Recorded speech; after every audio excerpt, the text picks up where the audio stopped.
Well, that's a tremendously important influence in my lifetime, and I still read his writings. We don't have, today, we don't have the great people like that. You got to remember, he got a PhD from University of Berlin. He was schooled in not just philosophy, but in English literature. He was well read, and he brought together a synthesis of a modern approach of understanding the world, understanding God in the world, and the halachic approach.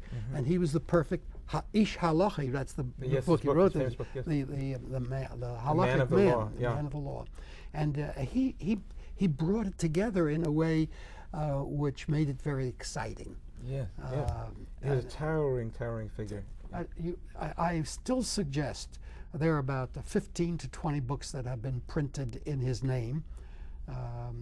There's some about him which aren't as great, but the books printed in his name, and I'm just now reading the book he wrote on Hanukkah and Purim.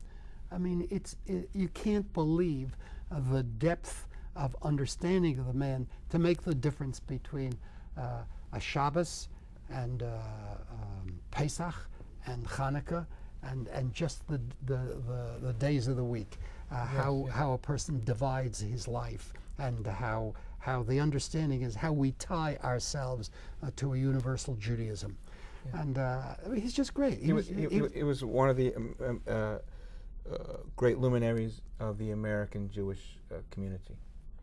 We called him the Rav. When you said the Rav, you know who you were talking about. He was the universal rabbi, and you know, you had some outstanding rabbanim leaders over the centuries, but you know, we talk about Rabbi Akiva, then you talk about the Rambam, and there's a lot in between. There's a lot in between.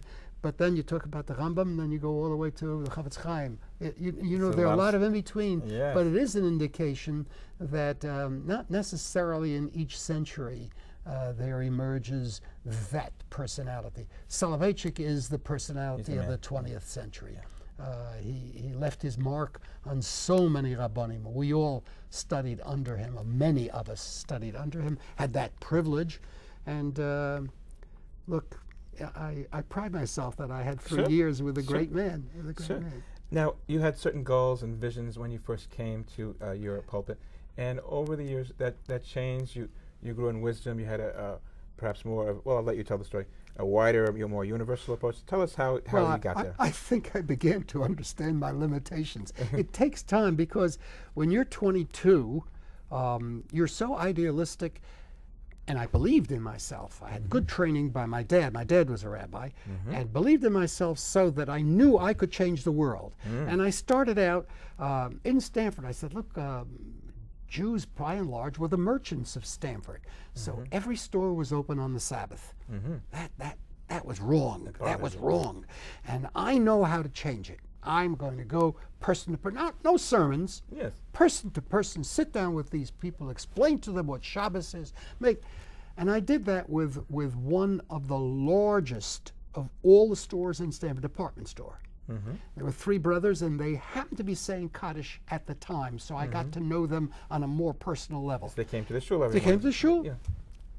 So I sat down with them, and instead of them saying, listen, you little runt, you, who do you think you are? They said, yes, we'll entertain this. Why don't you, we'd like you to come down to the store on Monday. Monday's a slow day. Come into the store, we'd like to show you a few things. Why, you know, I was riding high. This is my first success. And they opened their books, and they said, we take in 100% of our money in a week, right? 100% of our money. 60% on the Sabbath. And 40% Monday, Tuesday, Wednesday, Thursday, Friday. It's reality. Now, what do you suggest if we close the store on the Sabbath? What do you suggest we make a living on? 3 brothers, 3 families. We make a good living, but can't give up 60% of all our business. And I began to, it was beginning to dawn on me that at least in my first year, I was not going to change the world. I got what we call a kloppen cup. I mean, I got an understanding that I'm not going to be as great as I think I could be. But I'll tell you, in those first years, I would say in the first 5, 6, 7 years, I probably, yes, I would say, let's say first 10 years, I had more homes become kosher than I did in the next 35 years. Wow. And a little bit, I think that would focus on where my mindset was in the younger years, and it's I don't know, it's my credit, but change of understanding of what the purpose of a rabbi is. You were more into the more concerned about getting people to adhere to the ritual as a younger rabbi. I had what they called charisma, so I attract. Let me tell you what happened. I came into a shul that had 150 families. Yeah.